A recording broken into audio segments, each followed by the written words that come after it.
नमस्कार, मेरा नाम डॉक्टर रोहित चौहान है और मैं एक यूरोलॉजिस्ट हूँ। आज हम एक बहुत ही सामान्य सी बीमारी के बारे में बात करेंगे जो अधिकतर पुरुषों में बढ़ती उम्र के साथ पाई जाती है, जो कि प्रोस्टेट के बढ़ने के कारण होती है, जिसे हम बीपीएच कहते हैं। अगर आपको बार बार पेशाब करने जाना पड़ता है या आपके पेशाब की धार कमजोर है या रात में कई बार उठना पड़ता है तो इसका कारण हो सकता है बीपीएच।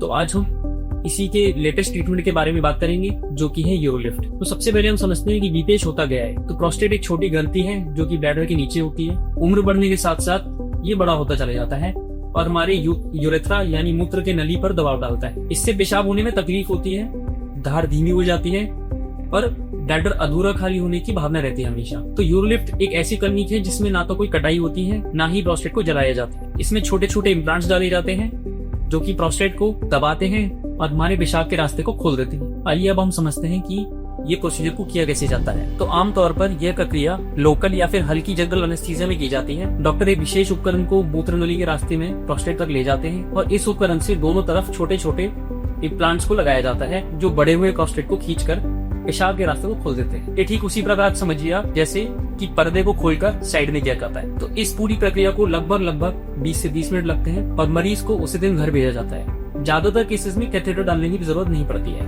तो अब हम जानते हैं कि यूरोलिफ्ट किन लोगों में किया जा सकता है। तो यूरोलिफ्ट उन मरीजों के लिए है जिसमें मध्यम से गंभीर पेशाब की तकलीफें हो, जिनका प्रोस्टेट का साइज लगभग 30 से 80 ग्राम के बीच हो और जिनके प्रोस्टेट में मिडल लोब मतलब मीडियन लोब ना रुकावट कर रहा हो, उन लोगों के लिए है। ये उन लोगों के लिए बहुत अच्छा विकल्प है जो दवाओं से राहत नहीं पा रहे हैं और सर्जरी के साइड इफेक्ट से भी बचना चाहते हैं। तो पहले बीपीएच का इलाज का तरीका होता था टीयूआरपी सर्जरी, जिसमें इलेक्ट्रिक करंट की मदद से प्रोस्टेट के टुकड़े करके उनको बाहर निकाला जाता था। टीयूआरपी प्रभावी है लेकिन इसमें ब्लीडिंग का रिस्क ज्यादा है, कैथेटर रखना पड़ता है और ज्यादातर लोगों में रेट्रोग्रेड इजैकुलेशन जैसे साइड इफेक्ट्स होते हैं। तो यूरोलिफ्ट के मुख्य फायदे ये हैं कि इसमें बिना कटाई छटाई के एक मिनिमली इन्वेजिव प्रक्रिया से पूरा प्रोसीजर कर दिया जाता है। इसमें तेज रिकवरी होती है, 2 से 3 दिन में एक सामान्य दिनचर्या आदमी कर सकता है। ये डे केयर सर्जरी होती है, मतलब ज्यादातर लोगों को उसी दिन डिस्चार्ज कर दिया जाता है और कैथेटर डालने की जरूरत नहीं पड़ती है। जो इसका एक और फायदा है वो ये है कि सेक्सुअल फंक्शन सुरक्षित रहता है। इसमें कोई भी रेट्रोग्रेड इजैकुलेशन जैसी दिक्कत नहीं होती है। मेन फायदा है कि इसमें बहुत ही कम ब्लीडिंग और बहुत ही कम दर्द होता है। तो ये एक